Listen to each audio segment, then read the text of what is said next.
Bonjour et bienvenue dans Entre Autoristes. Aujourd'hui, on reçoit Aurégane, qui est une autrice qui a accepté de discuter avec nous, notamment autour du sujet de l'écriture et de la santé mentale. Donc voilà, je vous emmène avec nous dans cet échange qui, je n'en doute pas, va être fort intéressant, parce que là, on n'a pas encore filmé. Mais en tout cas, ça va être les grosses thématiques, son parcours d'autrice, un peu de discussion autour de l'écriture, mais surtout la place de la santé mentale dans ses lectures, son écriture et potentiellement une réflexion plus générale autour de tout ça. J'espère sincèrement que ça va vous plaire. Si c'est le cas, n'hésitez pas à commenter, liker et partager parce que l'algo YouTube me fait des misères. Et je vous laisse maintenant avec la vidéo. Du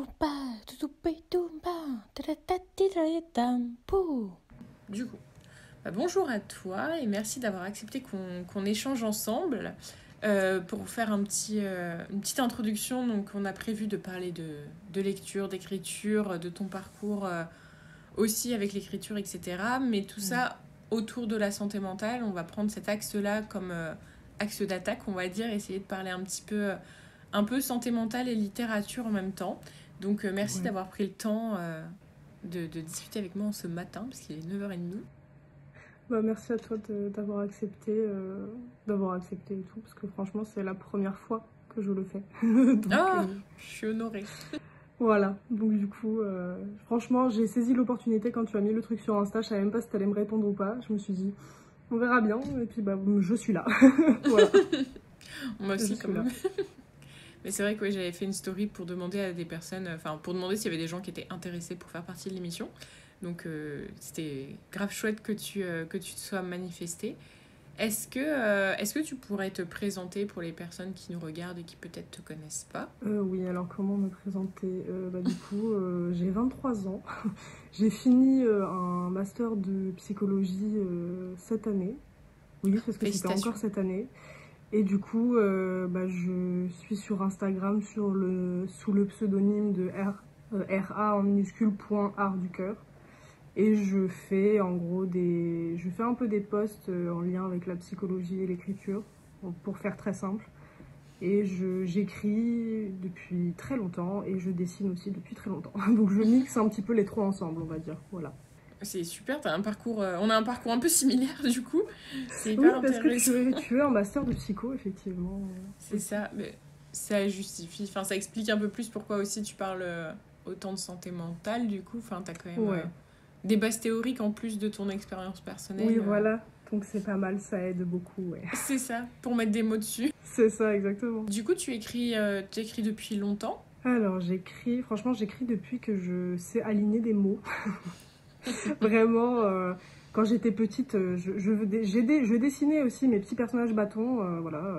On a tous commencé par là. Exactement. Et je faisais des espèces de petites BD où vraiment je prenais des feuilles blanches A4, j'en prenais au pif et je les pliais comme ça pour faire une espèce de petite BD. Et j'écrivais des petites histoires comme ça. Franchement, j'ai fait des sagas vraiment trop longues. Franchement, je pense que j'en ai encore qui doivent traîner à la maison chez moi, mais vraiment, j'ai plein de petites histoires que j'écrivais comme ça, parce que j'avais envie d'écrire et que j'ai toujours été très rêveuse comme personne et très tournée vers l'imagination. Donc, si c'était pas écrire, je jouais avec ce que j'avais sous la main, vraiment. Que ce soit des poupées, des Playmobil, des Polly Pocket, n'importe quoi, tout était possible pour raconter des histoires. Ouais, c'est ça, pour raconter des histoires, exactement. Donc, trop bien. À l'heure actuelle, quel est ton rapport à tes textes? T'as envie de les destiner à de la publication? Pas du tout? Peut-être gratuitement en ligne? Tu vises quoi pour ces textes-là? Est-ce que tu vises quelque chose déjà, tout simplement? J'ai un peu le rêve de gosse de beaucoup de personnes, j'ai l'impression, qui est de pouvoir... Alors au départ c'était de pouvoir être publié en maison d'édition, et puis depuis je suis arrivée sur Booksta et j'ai vu qu'il y avait beaucoup de personnes qui publiaient aussi en auto-édition et qui racontaient leur expérience aussi en ME qui se passait pas toujours très bien. Donc je dirais que maintenant j'ai plus trop le rêve naïf en mode oh mon dieu c'est absolument la maison d'édition que je veux. Donc ça a un peu changé à ce niveau là, mais en tout cas à terme j'aimerais quand même pouvoir partager mes textes et que ce soit vu, parce que j'ai envie de les partager. Et après, j'avoue quand même, j'aimerais bien les publier, donc soit en ME, soit en auto-édition. Donc il y a un aspect monétaire quand même derrière, j'aimerais bien. Ouais, non, en vrai, c'est ça. Donc oui, j'aimerais bien les partager à terme. C'est peut-être un peu compliqué comme question, mais qu'est-ce qui te motive? Qu'est-ce qui te donne envie de les partager? C'est vraiment l'idée du partage du texte ou d'échanger sur les mêmes sujets avec d'autres personnes, trouver des gens que ça peut intéresser? Enfin, pourquoi t'aurais envie de les partager si c'est pas indiscret? Oh non, je réfléchis à la question, je réfléchis. Franchement, au départ, vu que j'écris plus pour les mêmes... Enfin, on va dire que mon rapport à l'écriture a évolué. Donc, autant avant, quand j'étais plus jeune, il y avait un peu ce truc de, je sais pas, c'était entre guillemets, ouais, j'écris des livres. Il y avait juste le truc un peu famous et tout, en mode, ouais, non mais j'écris un bouquin et tout, je l'ai publié. Maintenant, plus du tout. C'est juste parce que j'aborde des thématiques qui me tiennent à cœur et en plus bah, que j'ai pu... Vraiment, je baignais dedans quand j'étais en master de psycho, donc ça m'a renforcée dans l'idée que c'était hyper important d'en parler. Et du coup, bah en fait, il y a un peu cet aspect-là, je pense, c'est que j'ai juste envie de partager une expérience d'écriture et en même temps que les gens puissent, je sais pas, lire sur des thématiques qu'ils n'ont pas forcément l'habitude de voir. Et encore, franchement, je connais pas tout l'univers littéraire ou quoi, donc Oui. vraiment, tant il y a des thématiques, enfin c'est même sûr en fait qu'il y a des thématiques qui ont été abordées, mais on l'aborde jamais de la même façon sur une thématique. C'est ça. Donc en fait, ouais, j'ai un peu envie d'apporter ma pierre à l'édifice, je pense. Puis t'as raison, hein, de toute façon, ce sera à ta manière dans tous les cas, donc il y aura forcément quelque chose de différent et de nouveau à apporter. Quels sont les gros thèmes qui te tiennent à cœur et que tu travailles dans l'écriture? Alors déjà, je suis beaucoup... Moi, j'ai une passion pour les personnages. C'est-à-dire que, par exemple, il y a certaines personnes qui vont beaucoup plus être portées sur l'intrigue. Moi, mes personnages portent l'intrigue. Vraiment, c'est-à-dire que je n'ai pas de personnage, il n'y a pas du coup. Il n'y a pas d'histoire. Voilà, il n'y a pas. Donc, vraiment, l'histoire, ce sont les personnages. Ce qui fait que pour créer des intrigues, sincèrement, je suis pas très forte. Moi, ça a toujours été créer des personnages parce que ça me passionne vraiment. Donc du coup, j'ai oublié ta question parce que je me suis perdue. Je disais les thématiques qui reviennent souvent ou les thématiques qui sont importantes pour toi. Très souvent, ça va être les violences dans la sphère relationnelle. Là, par exemple, le texte que je suis sur lequel je suis en train de travailler et que j'ai pour but de faire un roman qui s'appelle L'Art du cœur, du coup. C'est beaucoup des relations, enfin vraiment, en fait, c'est que l'aspect relationnel au premier plan. Mais toutes les relations, quoi, que ce soit amicales, amoureuses, familiales, enfin, on y va, quoi, on est large. Et les thématiques qui sont assez mises en avant, c'est voilà, les violences, on va dire, dans le domaine relationnel, donc que ce soit les violences conjugales, les violences intrafamiliales, donc l'inceste, on va y aller, quoi. Voilà. Voilà. Il faut, des fois. Voilà, il faut. Les violences psychologiques, physiques, enfin vraiment brosser un portrait assez large à ce niveau-là, quoi, par exemple. Et du coup, dans tes textes, on est vachement sur l'émotion des personnages, les ressentis des personnages, du coup, tout ça, enfin, en fonction des scènes. C'est ça. Là, je pense en tout cas que là, l'histoire que je suis en train d'écrire, elle s'inscrirait dans la catégorie psychologique, puisqu'on est vraiment avec les personnages et puis on les voit évoluer, quoi, avec leurs ressentis et puis leur vie, surtout. C'est ça. Donc, voilà. Et dans l'idée, du coup, tu écris plutôt des textes, donc forcément avec ces thématiques-là qui sont assez sombres. Mais est-ce que tu es le genre d'autrice à essayer d'écrire des trucs assez réalistes, type drame contemporain, ou est-ce que tu as envie que la fin de tes romans soit quand même, tu vois, genre plein d'espoir, plein de choses comme ça? Enfin, tu vois, est-ce que tu es très sombre dans tes écrits ou un peu, mais pas tout? Bah en fait, je me suis rendu compte parce que normalement, j'ai 2 projets. J'ai 2 projets, mais il y en a un qui vraiment j'ai mis en pause parce que l'intrigue, on peut pas tout faire. Ouais, voilà, puis même l'intrigue, vraiment, même moi, je m'embrouille dans ma propre intrigue. Donc, je dois simplifier, en fait, je dois simplifier à fond. C'est ça. Du coup, j'ai un projet qui se rapproche plus du fantastique, qui du coup s'appelle Faites un vœu, mais qui aborde aussi des thématiques de santé mentale, voilà. Et du coup, L'Art du cœur. Et ces 2 projets-là, comment dire, j'ai encore oublié ta question, je suis désolée. Je pensais... tu sais, au niveau de la fin, est-ce que tu es plutôt sur quelque chose de très très sombre ou est-ce que tu es un peu moite-moite, mitigée entre des trucs pleins d'espoir aussi? Ouais, je dirais que je suis moite-moite parce que vraiment mon but, sincèrement, c'est pas de détruire psychologiquement les lectrices, hein, vraiment pas. Donc, Au Donc bouchon. j'ai envie quand même d'apporter un certain équilibre, Donc je me considère pas comme une autrice dite sadique parce que c'est jamais Mm. gratuit. Enfin, Ouais, c'est ça. je vais pas mettre de la violence pour mettre de la violence. En vrai, c'est même pas. Enfin, sincèrement, honnêtement, même les scènes de violence, je pense que je les décris même pas. Il y a des, Mm. comment dire, il y a des descriptions très courtes qui suffisent à te faire comprendre ce qui se passe. Et C'est pour ça. moi, ça suffit. J'ai Oui, c'est ça, t'es pas pas. obligé de faire du visuel Ouais, hyper exactement. détaillé. Franchement, parce que des fois, ça peut vraiment être hyper violent quand tu le lis et j'ai pas envie de ça. Enfin, de base, encore une fois, j'aimerais partager que ce soit, on va dire, lisible par le plus grand nombre. Donc, j'ai Mm. pas envie non plus de retraumatiser des gens. Franchement, ce serait quand même con. Donc, Oui, non, je et même, comprends, ouais. même dans mon style, entre guillemets, dans mon style d'écriture, ouais, j'ai toujours eu l'impression, en tout cas avec les deux projets que j'ai, que oui, effectivement, les thématiques que j'aborde, elles sont bah, pas évidentes. Mais je veux toujours voilà, garder cette petite note d'espoir aussi et avoir un Ouais. équilibre en fait entre des moments bah, forcément qui n'ont pas été faciles et qui ont impacté les personnages et en même temps bah, il y a aussi des bons moments des fois. Voilà. C'est ça. Puis ça cache aussi un peu le cliché, tu vois, de quand t'as des soucis de santé mentale, tout est noir, Ah tout est ouais, sombre, tu vois. ouais, ouais, Il y clairement. a des gens qui font des dépressions et qui vivent des très très beaux moments. Et ça fait du bien aussi de pouvoir lire sur des choses un peu plus... euh, enfin, pas tout noir ou blanc, quoi. Moins binaire, on va dire. Oui, ouais, ouais. C'est des sujets hyper intenses, du coup. Est-ce que, bah, comme du coup, t'as pas encore forcément montré tes textes, enfin, publié tes textes, est-ce que c'est des textes que t'as montré, par exemple, enfin, est-ce que t'as montré des extraits sur Internet ou est-ce que t'as fait lire à tes proches, tu vois, tes récits? Ouais, j'ai ma cousine qui est mon alpha lectrice de toujours, Allez. ma fan numéro une. Donc en fait, je lui envoie, en fait, si tu veux, dès que les chapitres sont sortis, en fait, elle a une série en fait, hein, ma cousine, vraiment, dès qu'il y a un chapitre qui est sorti, je lui envoie. Elle se renseigne sur les questions de santé Ok. mentale, mais du coup, elle est moins informée, peut-être. Donc il y a peut-être des choses sur lesquelles elle va pas forcément avoir un regard, enfin pouvoir me dire, entre guillemets, est-ce que c'est réaliste ou pas. Après, quand j'écris des personnages, parce que bah, par exemple dans l'art du cœur, vraiment tout. Enfin, en gros, j'ai 5 personnages principaux et allez sur les 5, je ne sais plus compter, j'en ai 6. Et sur les 6, il y en a 5 du coup qui ont un rapport à la santé mentale et qui ont soit eu un trouble diagnostiqué dans l'enfance qui est passé et Hmm. où ça s'est résorbé, soit qui ont un trouble actuel. Donc on va dire que quand je décris certains symptômes ou que je décris juste des manifestations, bah, ma cousine, elle sait pas forcément si c'est réaliste ou pas. Après, moi, je me sers beaucoup de mes expériences, par exemple, de ce que j'ai pu voir en stage ou de ce que j'ai Hmm. pu lire pendant mes études.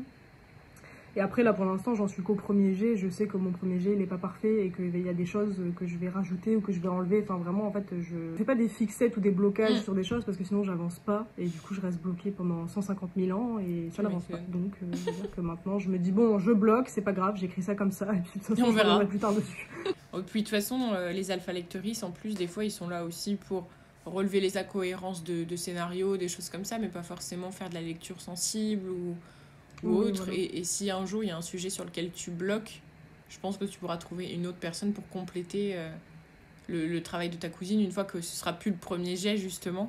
Mais c'est intéressant parce qu'il y a plein de personnes qui écrivent le premier jet, tu vois. Enfin, je vois sur les réseaux beaucoup de gens. Il y a vraiment deux écoles, ceux qui crachent leur premier jet un peu comme il vient, et ceux qui, des fois, peuvent rester bloqués 3 jours sur une phrase parce qu'il faut que le premier jet soit parfait. Moi, j'ai changé de catégorie. J'étais dans la première, mais du coup, j'écrivais pas. Mm. Parce que j'étais juste trop bloquée. Au final, ça me convenait plus comme façon de faire. Parce qu'il y en a qui arrivent à avancer Ouais. malgré ça. Moi, ça me mettait plus des bâtons dans les roues qu'autre chose. Donc, j'ai viré de bord, on va dire ça comme ça. Je me suis dit, on va Faut tester une autre s'adapter. méthode. Parce que vraiment, là, c'est pas possible. Et du coup, les sujets que tu abordes là, par exemple, sur tes 6 personnages, enfin les 5 qui ont des troubles, etc., est-ce que c'est des sujets que tu développes sur les réseaux sociaux ou est-ce que tu attends que ton roman soit terminé pour en parler? Je suis pas très à l'aise avec le teasing. Enfin, entre guillemets, j'ai pas envie d'utiliser ça comme entre guillemets du marketing. En mode, Mm. hey, il y a de la santé mentale, attention, hein, c'est bien, je suis à jour et tout, c'est trop cool. Non. Vraiment pas. Mais après, c'est là, C'est donc ça. je peux pas faire comme si ça y était pas, parce que vraiment, en vrai, même moi, en le lisant, je me dis, bah oui, je vois pas comment tu peux passer à côté, quoi. Vraiment, c'est là. donc, C'est ça. donc ça reste présent et tout. Mais du coup, je pense pas faire trop de, comment dire, trop de choses, vraiment, enfin, en tout cas des posts qui parlent de mes romans où vraiment j'explique à fond, oui, alors tel personnage, il a eu ça, parce que bah, tu vas le découvrir en lisant, Bien donc sûr, ouais. tu verras. Voilà. Mais partager des extraits, ouais, moi je veux bien. Et après, les posts psychologie, écriture que je fais, enfin le peu que j'ai fait, en fait, bah, c'est des choses bah, que tu vas retrouver dans mes romans, puisque c'est ce Mm. qui m'a aussi servi à construire mes personnages d'une certaine façon. Et puis c'est surtout des choses où, en vrai, bah, ça fait partie d'une personne déjà dans Mm. la vie de tous les jours. C'est ça. Donc, donc on va dire que les posts psychologie, écriture que je fais sont pas... axé spécifiquement ou en lien spécifiquement avec mes romans, Mm. mais je pense que ça permet d'avoir un œil différent quand tu lis ou quand tu découvres un personnage, je pense. Du coup, je trouve ça intéressant que tu fasses des posts psycho-écriture détachés de tes romans, parce que comme ça, on voit quand même ton univers, on découvre quand même plein de choses sur toutes ces questions-là, donc c'est quand même hyper chouette. Et du coup, bon, c'est une question un peu large, mais pour toi, parler de santé mentale, du coup, ça revient à quoi? Ça veut dire quoi pour toi? Franchement, parler de santé mentale, ça peut être tellement... Bah, comme tu dis, c'est tellement large. Enfin, vraiment, il y a Mm. tellement de façons de pouvoir échanger sur la santé mentale. Ça peut être Bah ouais. à l'échelle individuelle, avec des proches ou avec notre entourage et parfois débunker un peu certaines idées Mm. reçues ou même juste échanger parce que les gens sont informés sur certaines choses et du coup ça peut faire des échanges très cool. Mm, mm. Après ça peut être entre guillemets à plus grande échelle. Bah, par exemple ça peut aller par exemple à à la sensibilisation, de la prévention ou informer sur une thématique spécifique. Mais par exemple quand j'étais en études de psycho, bah, on a eu des enfin des matières comme ça où on allait sensibiliser sur une thématique ou sur quelque chose dans un établissement au choix, voilà, auprès d'une population au choix. Ça peut être aussi sur les réseaux sociaux. Il y a énormément de comptes Mm. qui parlent de plein de thématiques différentes. Donc ça peut être partager ses connaissances en tant que professionnel par exemple, ou en tant qu'étudiant, ou même sa propre expérience. Du coup, de Mm. parler de sa propre expérience avec la santé mentale et de faire découvrir un peu notre quotidien avec tout ça, quoi. Donc franchement, ça peut prendre tellement de formes, mais j'ai surtout pensé à celle-là, mais je trouve que ça englobe pas mal, voilà, ça englobe Ouais, pas il y a mal plein d'options. de choses. Et du coup, si t'as envie d'en parler, la question de la santé mentale, c'est quelque chose que tu vis, toi, personnellement, ou est-ce que c'est 100% professionnel, entre guillemets? Non, c'est professionnel et personnel, clairement. Oui, non, non, je suis aussi, touchée par la santé mentale. Après, sincèrement, j'ai pas tout vu non plus, mais j'ai vu tellement de personnes, que ce soit en stage, que Mm. ce soit les professionnels, et même, entre guillemets, quand quand j'ai ressorti la tête de mon master de psycho, que ce soit les étudiants d'autres facultés ou les étudiants d'autres endroits et tout, en vrai, franchement, je ne sais pas comment la santé mentale, elle peut ne pas être impactée. Soit t'en as pas conscience, mais il y a Mm. tellement de choses qui se passent que je me dis comment ta santé mentale ne peut pas être impactée à un moment donné dans ta vie, franchement. Après, voilà, Ouais, non, chacun c'est vrai. sa manière de gérer ce qui se passe un peu en nous et à l'extérieur, mais en vrai, enfin, pour le coup, la vie, si tout se passe bien, elle est assez longue. Donc il y a le temps de se passer des choses, quoi. Donc je me dis, pour moi la santé mentale elle est pas linéaire, elle peut pas être linéaire chez quelqu'un, je vois pas comment c'est possible. Ça va forcément à un moment donné fluctuer un petit peu, quoi. Après ça fluctue plus ou moins d'une personne à une autre, mais ouais, voilà, non, je vois pas, je vois pas comment ça peut être linéaire chez quelqu'un. Bah après, ça dépend, en effet, comme tu dis, de la sensibilité de chacun. Mais c'est vrai que c'est intéressant de dire que tout le monde y est forcément sujet, surtout quand, tu vois, nous, on est en études de psycho, et il y a quand même beaucoup de gens, des fois, qui disent, bah, tu vois, un psychologue, il peut pas aller mal, il peut pas avoir des problèmes de santé mentale, il peut pas tout ça, parce que c'est sur lui qu'on compte. Mais en fait, tout le monde est sujet à Ah des oui. problématiques de santé mentale diverses et variées, et le psychologue n'y échappe pas du tout. Ah non. Ouais, non, parce que C'est le juste qu'il psychologue apprend à est un travailler être humain. avec. Ouais, c'est ça. Exactement, mais le psychologue reste un humain. Ça t'empêche pas d'aller au travail comme un tout autre travail au final. Enfin, ou alors ça t'en Ah oui, empêche non, et t'as un totalement. arrêt maladie tout pareil. Oui, oui, voilà, exactement. Je trouve maintenant qu'avec la sensibilisation, les gens mettent plus facilement de mots sur leurs troubles, sur leurs problématiques personnelles, etc. Et du coup, il y a un peu moins de personnes qui vont nier ça. Mais c'est vrai qu'il y a encore beaucoup de personnes qui pensent que ça ne peut pas les atteindre, que ça ne peut pas les toucher, alors que bon, c'est pas agréable d'avoir des problèmes de santé mentale, mais c'est pas grave en fait, ça fait Oui, juste partie du oui. chemin de la vie. Enfin, c'est assez difficile, je trouve, d'être épargné à tel point que y a rien, jamais, tu vois, qui te fasse. Ouais, oui, ouais, non, franchement, bah, c'est comme, enfin, en vrai, c'est comme la santé physique. Bah, déjà, la santé physique et la santé mentale, c'est lié, dans tous les cas. Ouais, de ouf. Et je sais pas, il y a des fois, enfin, franchement, je fais un parallèle un peu simple, mais des fois où, bon, bah, tu vas avoir l'hiver, tu vas avoir un rhume, ça va Mm. atteindre un peu ta santé physique sans forcément Ouais, c'est te ça. mettre à terre et tout, mais ça va être un petit rhume qui va passer et tout. Bah, la santé mentale, des fois, c'est un peu pareil. C'est pour ça que ça varie vraiment d'une personne à une autre, quoi. Mais tout le monde y est plus ou moins confronté, je pense, à un moment dans sa vie, quoi. Après, Mm. encore une fois, plus ou moins, avec plus ou moins de déni. Je C'est pense ça, que ou ça touche tout le monde. d'intensité. Et tu trouves qu'au niveau de la sensibilisation, toi, à l'heure actuelle, dans ce qu'il y a sur. Parce que c'est quand même majoritairement sur les réseaux sociaux, je trouve quand même que la sensibilisation est faite. Tu trouves qu'elle est suffisante encore? Voilà, je vais surtout parler pour la France, du coup, parce que le reste, Bien sûr. enfin, je suis pas hyper calée dessus. Je vais même pas prendre en compte uniquement les réseaux sociaux, mais de façon générale, franchement, j'ai retourné la question dans ma tête. La réponse a été la même, c'est vraiment non, la sensibilisation, clairement, elle est pas suffisante. Par contre, il y a quand même eu une évolution. Vraiment, je parle en termes de ressenti. J'ai l'impression que le Covid a un peu amené on va dire, une prise de conscience chez pas mal de personnes. Oh, la santé mentale, ça existe. Après, la santé mentale n'a pas attendu le Covid pour exister. Voilà, les difficultés psychologiques et tout, c'était déjà présent avant. Mais on va dire que j'ai l'impression que ça a commencé vraiment à se démocratiser un petit peu et à s'étendre au domaine public à partir de là. Et effectivement, sur Insta, même moi, les personnes que je suis sur Insta, franchement, je pense qu'il y a très peu de comptes qui parlent pas à un moment donné de leur santé mentale ou enfin voilà, franchement la thématique elle est abordée et tout. Après le truc c'est que il y a aussi malheureusement pas mal de désinformation aussi. Il y a des comptes qui vont faire de la désinformation et qui vont se proclamer professionnels alors qu'ils ne le sont pas et qui vont, on va dire, donner des informations qui du coup ne sont pas très justes, voire totalement fausses. Donc des fois, pour trier l'information, c'est pas évident non plus, parce qu'il y a tellement de choses à droite à gauche. Ok, du coup, j'écoute qui, je crois qui, comment je fais. Même à plus grande échelle, nous, même quand on était encore étudiant dans notre master, on a pu faire des stages qui, notamment, étaient auprès des étudiants de médecine ou des étudiants en santé et tout ça. Et c'est vrai qu'il y a des choses qui manquent encore. Et même à l'heure actuelle, il y a des professionnels de santé qui sont même pas à jour sur certaines notions de santé mentale. Donc en fait, là tu te dis, ouais, il y a encore du chemin là, ça va pas.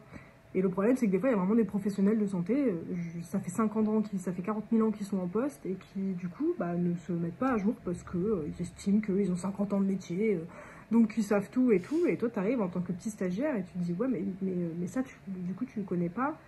Alors que c'est important parce que là, tu es en train de faire, enfin, comment dire, d'avoir une grille de lecture vis-à-vis d'une personne, alors que si tu t'étais mis à jour, ta grille de lecture aurait été totalement différente et peut-être plus adaptée. Du coup, il y a tout un truc comme ça. Puis même le soin, même juste le soin en psychologie, en France, on est particulièrement en retard, quoi. Donc, franchement, Non, mais complètement. même dans la vie de tous les jours, honnêtement, en entendant, entre guillemets, parler, quand je dis personnes lambda, c'est les personnes qui ne sont pas forcément ni informées sur la santé mentale ou qui ne sont pas dans le domaine de la psychologie. Des fois, franchement, quand tu leur demandes c'est quoi un psychologue, je pense qu'il y a très peu de personnes qui est capable de répondre ce que tu vas faire quand tu vas chez un psychologue. Pour la majorité des gens, c'est encore aller chez la personne et puis parler. Et c'est tout. C'est ça. Du coup, tu te dis, ouais, non, il y a encore du chemin là. Et encore, tu te dis, tu vois, comme tu dis, les personnes qui sont pas renseignées sur la question, c'est normal presque qu'elles savent pas forcément ce que c'est qu'un psychologue, puisque la communication de manière générale est très mal faite autour de ce métier. Mais quand tu vois les professionnels de santé, tu vois, qui crachent encore sur la gueule des psys ou qui ont la flemme de se renseigner sur certaines thématiques parce que ça les emmerde dans leur travail de prendre en compte le consentement, les fragilités de chacun, le fait de prendre soin des gens, je trouve ça assez effrayant en fait dans certains sens. Là, je sais pas si tu as eu le cas toi, mais moi pendant mon parcours, donc moi je suis en M1 pour l'instant, et j'ai changé d'université, donc j'ai eu des profs différents en licence et en master. Et j'ai vraiment les deux opposés, tu vois, les profs qui ont été faire des semestres au Canada et qui se renseignent sur tout ce qui se fait un peu partout dans le monde pour être justement à jour de ouf sur ce qui se passe au niveau de la santé mentale. Et les profs qui sont encore en capacité de te dire, tu vois, que bon, le système oppressif, on va pas trop se renseigner dessus parce que c'est quand même un peu chiant. Certaines maladies, bah non, elles n'existent pas vraiment. Genre, j'ai quand même trois profs différents qui m'ont dit, tu vois, que la fibromyalgie, que ça n'existait pas et qu'en fait c'était l'hystérie et que machin et que truc. Et j'étais genre, mais gars, tu vois, t'as 60 ans de métier, mais t'es toujours pas capable de te remettre en question alors que ça fait partie des métiers où t'es censé t'auto-former toute ta vie. Parce que, enfin là, tu vois, même nous, la façon dont on a envie de pratiquer à l'heure actuelle, il y a tout moment, dans 10 ans, elle sera complètement opposée parce qu'il y aura eu 1 milliard d'études hyper intéressantes qui te diront bon, bah en fait, ce qu'on croyait savoir, en fait, c'est pas tout à fait ça et il faut se remettre à jour et c'est hyper important. Et genre là, tu vois, le dernier cours que j'ai eu la semaine dernière, justement, c'était de créer des outils de sensibilisation à destination de médecins, tu vois. Et nos profs, nos intervenants, c'était des médecins qui cherchaient à avoir des nouveaux supports de sensibilisation sur la question de la santé mentale. Et tu te dis, c'est chaud que ça fasse pas partie plus de leur formation, alors qu'ils sont en contact de gens. Surtout en plus, tu vois, quand t'es médecin, t'es au contact de personnes qui ont la santé physique défaillante. Et souvent, quand ta santé physique, elle suit pas, ta santé mentale non plus, en fait. J'ai un peu l'impression que la santé mentale, elle est encore perçue aujourd'hui un peu comme un truc mystique. Genre un truc un peu folklorique, on sait pas trop. Ouais, c'est ça, vraiment comme si c'était de la magie, alors que non, la santé mentale, c'est ton cerveau. C'est ça. Puis, et du coup, si ton cerveau, il est impacté, tu vas avoir tout le reste, puisque c'est un peu celui qui envoie les petites commandes, quoi. Donc déjà, quand le grand public aura compris que la psychologie, c'est une matière scientifique, je pense que déjà, il y aura une grande avancée, un grand pas pour l'humanité, je pense. Je vais pas blâmer, tu vois, les personnes qui connaissent rien et qui ont pas été confrontées, du coup, qui se renseignent pas. Mais justement, tu vois, si tu te dis, les professionnels concernés, s'ils font pas eux-mêmes la sensibilisation, enfin, au bout d'un moment, tu vois, qui l'a fait, tu vois. Donc, c'est assez... Oui, non, totalement. Enfin, je trouve que, comme tu dis, le Covid a débloqué beaucoup de choses. Les réseaux sociaux aussi, je pense, quand même, en font une bonne partie. Mais au final... tu peux pas demander à des personnes qui sont pas professionnelles de mettre les bons mots dessus. Donc, au maximum, il y a beaucoup de gens qui vont faire du témoignage, ce qui est déjà énorme de témoigner, tu vois. Mais ça va pas forcément être les mots exacts dessus et tout. Et c'est quand même aux professionnels aux politiques, aux institutions, etc., de faire ce taf-là aussi. J'en veux particulièrement aux professionnels qui se renseignent toujours pas. Et là, je parle de professionnels de santé, mais il y a aussi des psychologues qui, voilà, tu l'as dit toi-même, tu as des profs... qui n'étaient pas à jour et qui pouvaient encore te sortir des choses qui datent des années 1850, quoi. Tu te dis, bon, il y a quand même plusieurs années là qui se sont écoulées, il faut se mettre un petit peu à jour. Et le truc, c'est qu'il y a certains professionnels de santé qui ont du mal à, comment dire, à intégrer la santé mentale dans leur quotidien. Vraiment, j'avais fait l'un de mes stages aux urgences et en fait, t'avais des... déjà ils sont débordés et même quand tu essayes de faire un peu de psychoéducation ou d'avoir un échange, en fait l'une des premières phrases qu'on est susceptible de te sortir c'est ouais mais on n'a pas le temps. Enfin, en fait c'est systémique et qu'il y a tout qui interagit avec tout et que en fait le contexte fait que par exemple ça leur permet pas d'avoir du temps pour eux, donc ça leur permet pas de prendre soin d'eux. Ils font des horaires pas possibles et donc du coup forcément comment tu vas avoir une bonne santé mentale, et si ta santé mentale est bancale et que tu as 40 000 personnes à voir dans des lits d'hôpitaux et tout, à un moment donné ton empathie tu la mets de côté parce que tu es fatigué, parce que tu es épuisé, et quand tu es épuisé l'empathie et la compassion elles partent un petit peu au placard. Et du coup, si tu n'as plus ça, bah, tu as du mal à avoir une interaction saine avec les autres. Donc forcément, bah, après, c'est tout un bordel. Et puis ça, franchement, pour le changer de l'intérieur, bon, nous, on pouvait faire des petits ateliers en mode, ouais, petits ateliers de bien-être, venez prendre 5 minutes pour prendre soin de vous et vous relaxer. Mais tu vas pas changer, tout un contexte comme ça, quoi. Puis c'est surtout qu'il y a des personnes qui ont l'habitude de fonctionner comme ça, qui pour elles c'est normal de fonctionner comme ça, et du coup qui continuent en fait. Et puis tu te dis, bah oui, en fait, certes c'est des professionnels de santé, mais c'est pareil, c'est aussi des humains dans la vie de tous les jours, et puis qui ont leur propre système de croyances, leurs propres pensées, leurs propres émotions. Tu connais pas toute leur vie non plus. Et du coup, la santé mentale n'est pas encore mis au même niveau que la santé physique, j'ai l'impression. J'ai l'impression qu'il y a un peu une hiérarchisation. La santé physique, quand c'est là, puis tu as la santé mentale qui est juste en dessous. On entend souvent parler, tu vois, des psys libéraux, mais il y a quand même beaucoup de psys en institution.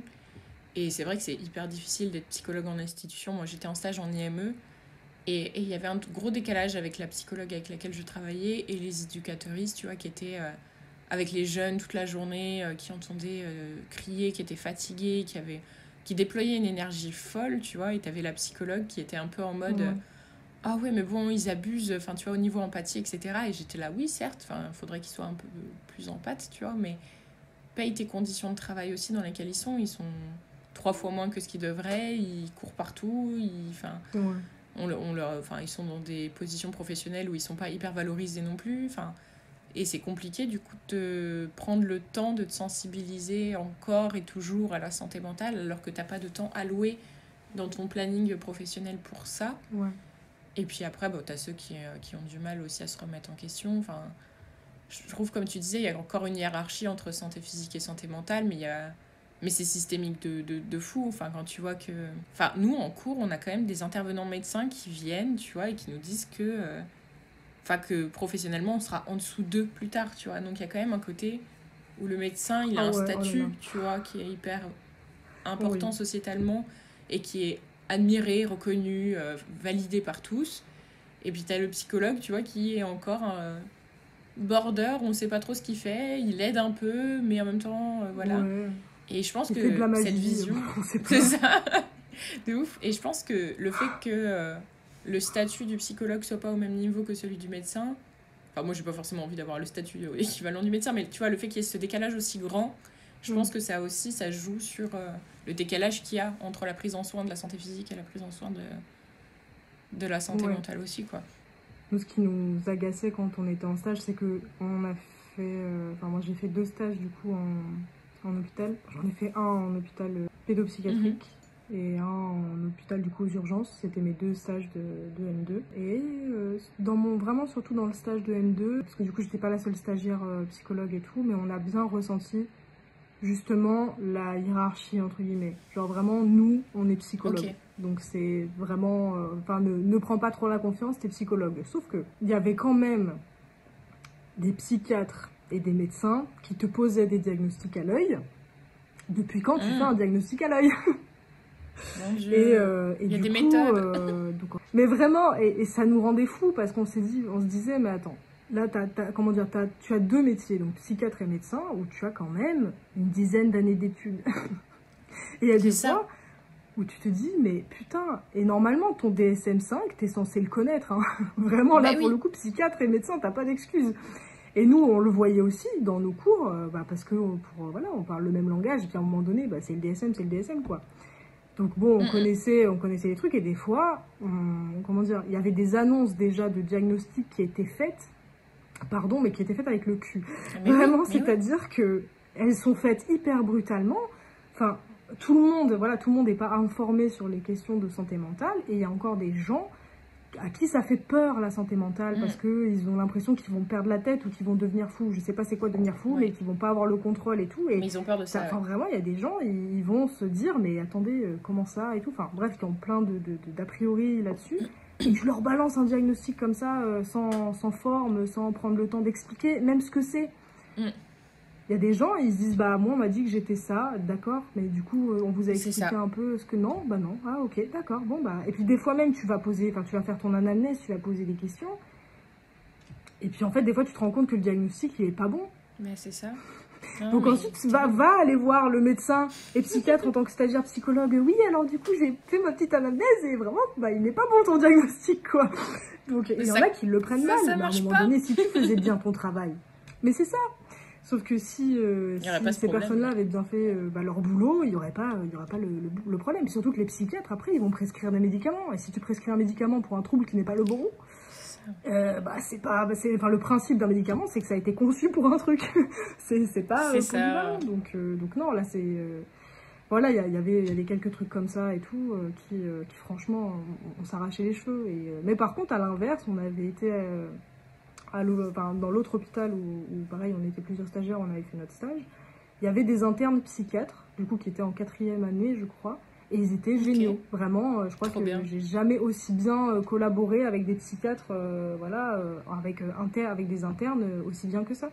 Vraiment, en fait, on parlait le même langage et tout, on avait vraiment cette relation d'égal à égal où on apportait des éléments, enfin on travaillait en équipe, quoi, vraiment en collaboration. Il n'y avait pas du tout ce rapport où je suis interne, je suis psychiatre, je suis médecin.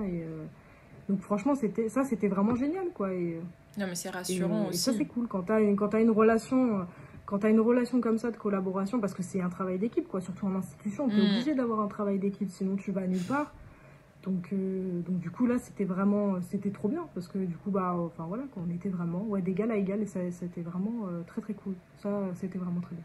Et voilà. C'est hyper rassurant aussi de savoir qu'il y en a avec qui ça fonctionne. C'est comme dans tous les corps de métier, il y a des connards et il y a des gens bien, mais c'est vrai que la question du diagnostic, quand même, elle est assez compliquée, parce qu'il y a toute une méthodologie pour poser un diagnostic, et il y en a, ils sont trop à l'aise avec leur métier.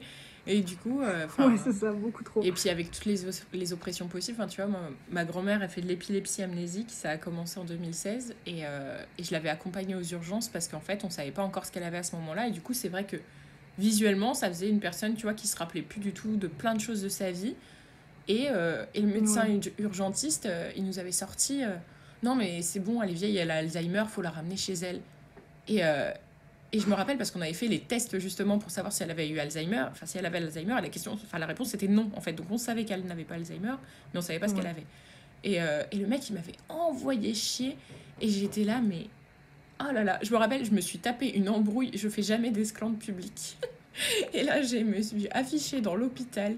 La mini-moi là, de 24 ans qui a hurlé dans le couloir en l'incendiant. Et le mec était là, mais vous êtes pas médecin, moi je suis médecin. Et j'étais là, mais gars, enfin... Tu peux pas faire ton métier dans ces conditions-là. Et heureusement, tu vois, ça a été une exception parmi tous les autres médecins que ma grand-mère a rencontrés. Maintenant, elle est hyper bien suivie, tu vois. Mais il y a quand même ce truc où le diagnostic, et c'est à la fois quelque chose d'hyper compliqué parce qu'on sait pas trop, il y a plein de gens, ils savent pas trop ce que c'est, ils savent pas à quoi ça correspond et tout. Et en même temps, il y a des gens qui peuvent t'en bazarder hyper facilement, sans préavis, tu vois. Et... surtout que les gens n'expliquent pas forcément ce que c'est, en fait. Juste ce que c'est pour déjà ne serait-ce que donner un peu les clés à la personne pour qu'elle n'ait pas l'impression d'avoir une perte de contrôle totale, parce que ça peut être hyper violent, des fois, la façon dont c'est annoncé. Et des fois, il y a des gens, tu vas leur faire des annonces de certains diagnostics, et du coup, ça va les mettre mal, et puis tu as des professionnels de santé qui ne comprennent pas. Bah oui, mais du coup, parce que c'est pas... Je sais pas, les formes, c'est bien aussi, avec un peu d'empathie, encore une fois, un peu de chaleur. C'est ça. Sinon, c'est pas... Enfin, là, vraiment, des fois, ça donnait l'impression qu'il balançait une bombe, et puis après, démerde-toi, quoi. Secours. Moi, j'ai fait mon travail, maintenant, je m'en vais, quoi. Mais du coup, je me dis, tu vois, pour revenir à la littérature, c'est quand même hyper intéressant. Enfin, tu vois, c'est... Par les textes et les romans où on parle de santé mentale, on va également faire cette sensibilisation aussi, tu vois, de parler de sujets qui sont hyper communs, etc. Et potentiellement, avec une formation psy, tu vois, on va aussi mettre peut-être des mots un peu plus justes, tu vois, sur certaines choses. Et du coup, je pense que la sensibilisation, hormis qu'on peut faire dans notre milieu professionnel, on peut aussi le faire via nos livres, nos lectures qu'on conseille, etc. Et je pense que c'est aussi important, tu vois, de pouvoir sensibiliser par ça. Enfin, du coup, tu as peut-être un regard extérieur quand tu lis un roman qui parle de santé mentale pour te dire « Ah bon, ok, celui-là, c'est un témoignage, c'est intéressant. » Et « Ah ouais, celui-là, il parle vraiment du sujet correctement. » Et ce serait vraiment cool, tu vois, de le partager aux autres et tout. Je trouve ça chouette aussi de pouvoir passer par la littérature pour ça. Est-ce que toi, tu as des livres où tu trouves que la santé mentale, elle est... que tu as lu, où tu trouves que la santé mentale, elle est vraiment bien traitée dedans? Bon, déjà, moi, la lecture, là, je m'y remets progressivement. Donc, en termes de fiction, franchement, je te jure, j'ai vraiment très peu de livres à mon actif. Vraiment. Mais là, je me remets et tout. Je lis et tout régulièrement, tous les mois et tout ça. Je lis plusieurs trucs. Après, moi, ce que j'aime bien, alors c'était dans l'une de tes vidéos où tu parlais des essais, je crois, où tu disais qu'en gros, des fois, c'était mieux, enfin, entre guillemets, c'était bien de passer par la fiction parce que c'est plus digeste que si tu conseilles un essai. Il y en a 40 000 articles scientifiques, donc c'est vrai que quand la santé mentale est abordée et que ça paraît naturel, en fait, juste que ça, je sais pas, en fait, c'est normal. C'est ça. Voilà, quand c'est normal dans un roman, dans une fiction et tout, c'est trop agréable parce que c'est plus digeste, justement, parce que je pense que la fiction a un énorme pouvoir là-dessus parce que les gens vont plus facilement aller vers de la fiction. Et en vrai, la santé mentale et la psychologie, elle est partout, peu importe la catégorie de roman ou d'histoire que tu écris. Il y a un moment donné, enfin, tu crées, dès l'instant où tu as un personnage qui a un cerveau, et qui a un cerveau qui, enfin, voilà, en route et tout, il va y avoir des processus de la psychologie, en fait, qui va se jouer. Déjà, rien que dans un personnage en groupe, c'est de la psychologie sociale, un personnage qui a grandi, qui a évolué, c'est de la psychologie du développement. C'est il y a ça. tout. Voilà, vraiment, partout et tout. Après, pour les livres, vraiment, dans mes lectures actuelles, j'ai pas, entre guillemets... parce que comme la santé mentale, c'est large, j'ai pas un livre spécifiquement intitulé La santé mentale qui a abordé toutes les thématiques possibles. Franchement, c'est pas possible. Pour moi, la fiction, c'est... D'une certaine façon, la fiction, c'est un peu comment dire, comme un truc scientifique, c'est-à-dire que tu as certains livres qui vont aborder tel thème, puis d'autres livres qui vont aborder tel thème, et puis si tu regroupes tous ces petits livres-là, tu as un petit panel. Un petit panel pas mal. Le roman le plus récent que j'ai lu, où ça m'a fait plaisir parce que j'ai vraiment ressenti que la santé mentale, il était mis... c'était naturel, quoi, c'était fluide et tout, c'était Nos larmes sous la mer. Et vraiment, c'était fluide, quoi, c'était normal. Et je l'ai lu aussi. C'était vraiment normal, genre... Après, voilà, moi, le seul chipotage que j'avais, c'était qu'on voyait surtout, par exemple, l'aide médicamenteuse pour Linda, donc la protagoniste principale.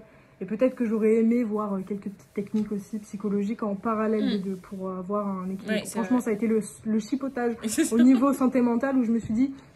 Ce serait bien d'avoir les deux, ouais. Mais sinon, de façon... Ouais, voilà, c'est ça. Mais sinon, de façon générale, c'était intégré dedans. J'ai pas trouvé ça forcé. J'ai pas trouvé que ça en faisait des tonnes et des tonnes pour vraiment dire oui, regardez comme ça parle de santé mentale. Non, vraiment, c'était tellement naturel que ça a été vraiment là le dernier roman que j'ai en tête où je me suis dit ah ouais, c'était mis de façon normale, quoi. Mais oui, mais ça, Jo Riley Black, en fait, je dis n'importe quoi, j'ai pas lu Nos larmes sous la mer, j'ai lu l'autre d'avant. Et elle traite quand même pas mal de santé mentale dans ses romans. Et comme tu dis, c'est normal. Genre, c'est pas des gros mots, tu vois, de dire dépression, que ça va pas, que machin, que truc. Et dans ses textes, enfin, j'ai lu 2 de ses romans, mais pas Nos larmes sous la mer, du coup. Je trouve qu'elle s'en sort plutôt bien là-dessus, quand même. Ça rend des... Tu te reconnais quand même, tu vois. Tu peux te reconnaître dans ses textes et ça fait du bien, tu vois, que ce soit pas un sujet... tabou, maladroit, avec des mots qu'on dit, enfin des non-dits, espèce un peu, tu vois, où on dit pas trop les phrases. Elle dit les mots dedans, et du coup, c'est quand même agréable de voir que la dépression n'est pas un gros mot, par exemple, et le mal-être non plus, quoi. C'est ça, et c'était agréable d'avoir aussi un groupe de personnes à l'intérieur qui réagissent bien, parce que c'est ça aussi, en fait, ça montre aussi... entre guillemets, les façons que tu peux avoir de réagir quand tu as une personne qui va pas bien, sans même parler de personnes qui a vraiment un trouble à proprement parler, mais juste des fois tu as des symptômes, tu as des difficultés psychologiques et tout qui font que c'est compliqué. Et du coup, c'est bien de montrer aussi un entourage qui est soutenant, parce que c'est important, c'est important quand ça donne un peu des exemples de ah ok, là la personne elle a réagi comme ça, c'est vrai que c'est pas mal. C'est voilà. Ça fait partie de la sensibilisation aussi, de montrer comment réagir, parce que c'est vrai que des fois on nous a pas appris, quoi. Et toi, à l'avenir, du coup, enfin, en tant que personne concernée par ces questions-là, qu'est-ce que tu aimerais plus retrouver dans les textes que tu lis au niveau de la santé mentale? Qu'est-ce que tu trouves qui manque encore un peu? Avec mon copain, on a un running gag.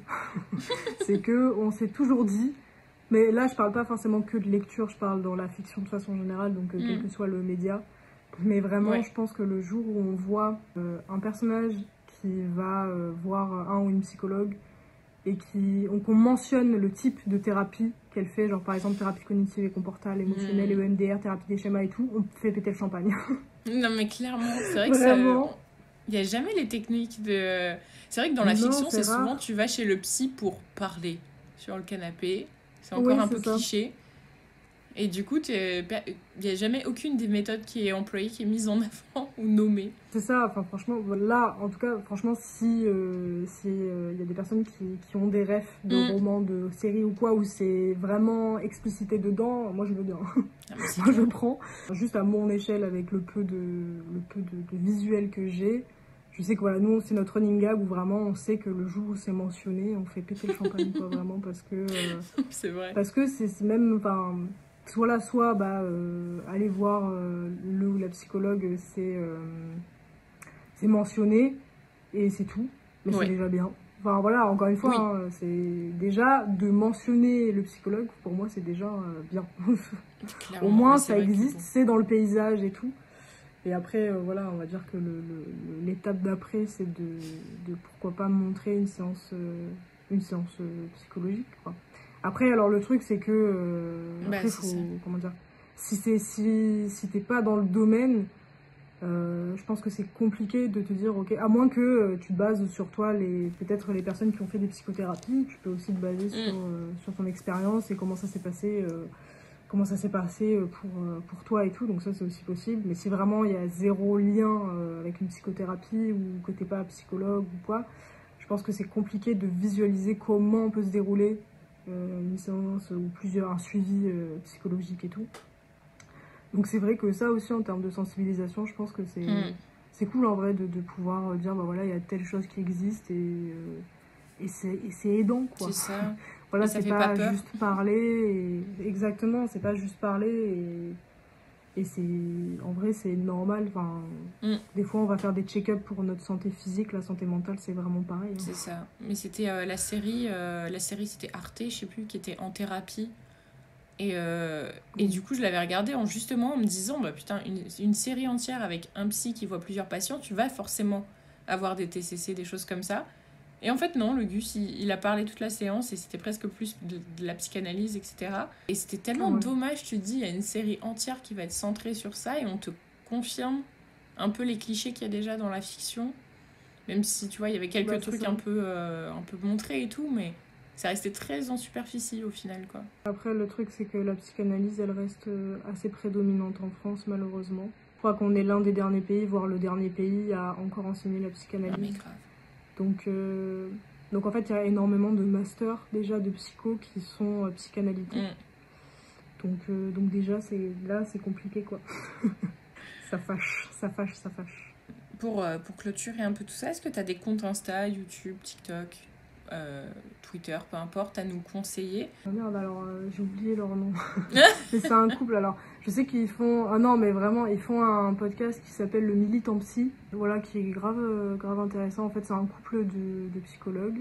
Et du coup, qui sont assez intéressants parce qu'ils abordent plein de notions différentes. Et qui du coup sont formés, ils sont bien formés, quoi, donc ils continuent de se renseigner et tout ça, donc franchement adorable, enfin sincèrement trop mignon les deux. Franchement en fait j'ai tellement de choses dans mon feed que je ne sais plus, donc voilà, pour l'instant il n'y a que qui me viennent. C'est déjà très très bien.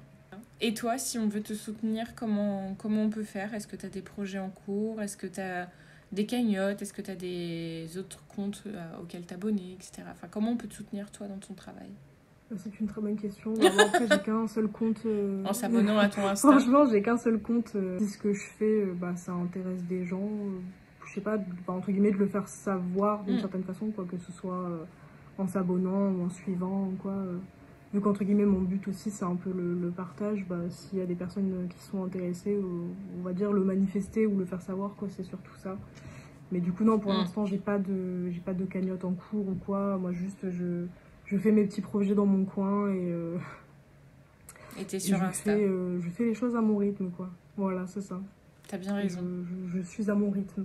Bah merci en tout cas, merci Voilà, beaucoup voilà. à toi parce qu'on a parlé de plein de choses très différentes et je suis contente qu'on ait dévié Ouais. aussi sur un peu la profession de psychologue parce que c'est un sujet qui est hyper intéressant je trouve à aborder. Ouais. J'espère que tout s'est bien passé pour toi. Non, non, franchement, là, c'est bon, ça y est, mon stress a diminué. Ça y est. Ok, bah merci beaucoup encore une fois. Merci beaucoup d'avoir suivi cette vidéo. J'espère qu'elle aura été intéressante pour vous. En tout cas, moi je trouve que les sujets abordés étaient grave chouettes et c'est ce que je voulais. Partir de la littérature pour aussi parler d'autres sujets plus larges. Donc je suis vraiment contente que Regan ait accepté de faire cette vidéo avec moi. N'hésitez pas à la suivre sur Instagram, à la soutenir, à aller voir ce qu'elle fait, voir si ça vous intéresse et à aller commenter ses posts, à plein de choses. Enfin, soutenez-la. En tout cas, si l'envie vous dit, si l'envie vous fait, si vous en avez envie. Je commence à être fatiguée. Pourtant, il est 10h30 du matin, la journée va être longue. Bref, en tout cas, merci beaucoup d'avoir été là. N'hésite pas à liker, commenter, partager, t'abonner si mon contenu t'intéresse. J'ai prévu une autre interview pour Entretouriste pour le mois prochain. Donc j'espère que l'invité t'intéressera et que le sujet abordé t'intéressera également. N'hésite pas à me dire s'il y a des personnes que tu as envie de voir sous ce format-là, que je puisse les contacter et voir si elles ont envie de venir discuter avec moi. En attendant, je te dis à bientôt pour une prochaine vidéo et je te fais des bisous.